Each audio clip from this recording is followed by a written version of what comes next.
Merci d'être à nouveau avec moi pour cette vidéo. Donc moi j'ai fait mon choix pour le site de l'Office de tourisme. Bon, j'ai pris un thème un peu particulier, je vais vous montrer. On va aller sur thème Forest. J'ai décidé d'acheter ce thème-là. Donc ce thème il s'appelle Dart. Donc ce thème d'exemple, après l'avoir téléchargé, j'en ai eu un zip. Ce zip-là, il est là. Thème Forest. Voilà. C'est vraiment le zip que m'a fourni Thème Forest. J'ai eu ce zip, au sein duquel il y a quoi? Vous allez voir, il y a en fait un dossier qui porte le nom du thème. Peut-être, ça peut arriver, que Thème Forest vous ait fait télécharger un zip qui contienne en fait plus qu'un simple dossier portant le nom du thème, qui contienne en fait de la documentation, etc. etc. Peut-être qu'en fait vous avez un zip plus complet que le mien, au sein duquel il y a un autre zip qui correspond seulement au thème. Voilà, dans tous les cas, il faut extraire seulement le zip du thème. Donc pour voir si c'est bien le zip du thème que vous avez dans les mains, vous l'ouvrez. Normalement, il n'y a qu'un dossier dedans, un et un seul. Peut arriver parfois qu'il y ait plusieurs dossiers, mais c'est rare. Et en tout cas, si vous ouvrez un dossier, vous allez voir voilà, des choses comme ça. Vous allez voir à peu près toujours les mêmes dossiers, et vous allez voir toujours une page 404.php, une page archive.php, etc., etc. Une fois que vous avez ce zip dans les mains, on va procéder à ce qui s'appelle l'installation et ensuite l'activation.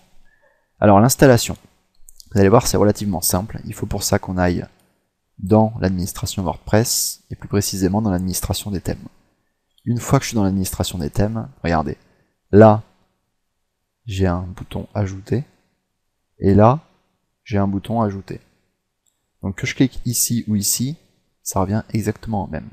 Regardez, je clique sur ajouter un thème, et là, WordPress va me dire, bon, bien, on va ajouter un thème, mais de quelle manière?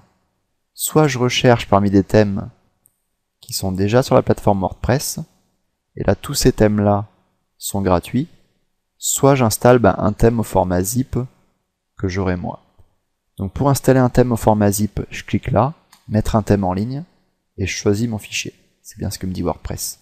Si vous avez un thème au format zip, vous pouvez l'installer en le mettant en ligne ici.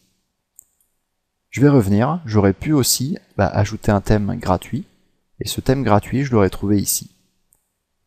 Dans en fait le store WordPress en quelque sorte. Donc il y a les 15 thèmes mis en avant, mais il y a aussi les thèmes populaires.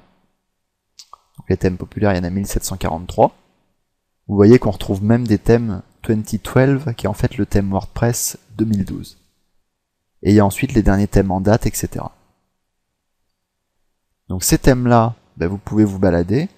Vous pouvez cliquer dessus, et vous allez vous apercevoir qu'à la différence de thème Forest, ces thèmes-là sont gratuits en fait.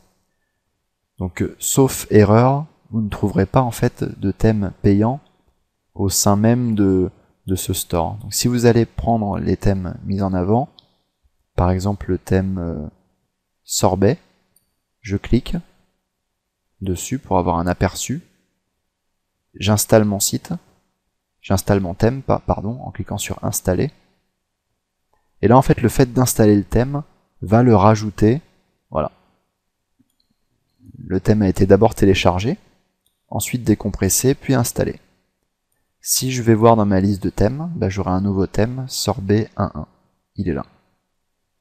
Ce thème, je peux l'activer. Je peux ensuite aller voir mon site. Et ici, au sein de mon site, on voit que ça a changé. Voilà. Donc avec WordPress, on se rend compte à travers les thèmes que vous êtes déjà vraiment bien plus libre et vous allez pouvoir faire des choses assez sympas.